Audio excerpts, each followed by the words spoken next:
Chapter 11. I'm thinking if I can get Jen to come to my parents' church next weekend, I can measure how open she would be to getting married there. I know church isn't her thing, but it's a beautiful Gothic building with stained glass windows, a real sense of history. It's the perfect venue. And I know it's in demand. Maybe I can get some contact details for the vicar and find out what the availability is like for the summer. July wedding, 6 weeks off together for honeymoon. Jen's been talking about saving up to travel, so this is the perfect opportunity. My phone buzzing in my pocket interrupts my train of thought. I release Jen's hand to retrieve it.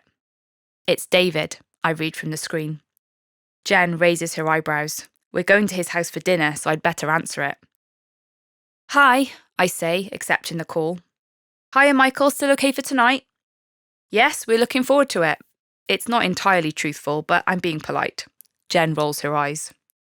Adele was wondering if Jen would mind helping her with some makeup she's been sent to try out. I lower the phone and hiss to Jen.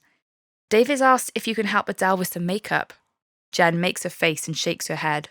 I'm not even wearing any, she says. She's not wearing any makeup, I tell David. That's perfect, David says quickly.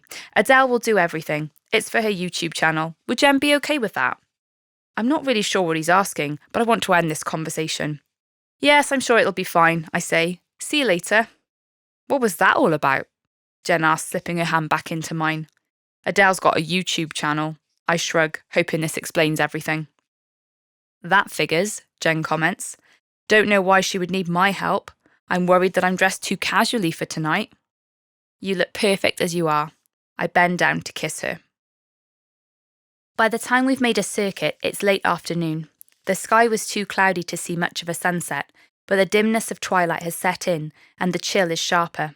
We head back to mine for a stopgap before we leave for David's. This has been a really good day, Jen says reflectively, leaning against the counter as I make tea. You like Dan and Louise? It matters so much to me now, her approval. I get a surge of relief when she nods and smiles. They are so lovely. Grace is so cute. Do you want children? It seems as good a time as any to ask this crucial question. Yes, definitely, she says. Don't you? Yes, I reply, stirring milk into the cup. To be honest, it's not something I've thought about much until now. Too busy getting promoted? She asks wryly. In some ways. I hand her the steaming mug. When you're single for a long time, you try not to think about it, because it might never happen. I didn't think guys worried too much about that. She sips and stares at me over the cup. No biological clock ticking. Yes, but you can't become a single male parent unless you adopt, I suppose. This is not where I want this conversation to go. Is it something you've thought about? I ask. Adoption? She looks confused. Not really. I've always wanted to have children naturally. And have you thought about that much? I'm vague because I'm treading on icy ground that might give way. It's not something I want right now, she says. I've only just been promoted. What I really want to ask is, have you thought much about having children with me? But I chicken out and take a glug of tea instead. It's too hot and scalds my tongue. We sit on the sofa, our mugs cooling on the coffee table, and my brain is leapfrogging from one major life goal to another.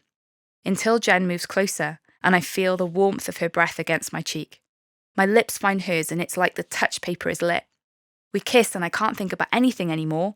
Only this sensation, this magnet pull that I've never felt with someone before.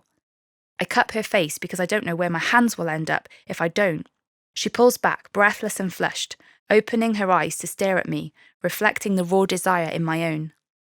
Only one coherent thought pops into my head. July is too far away.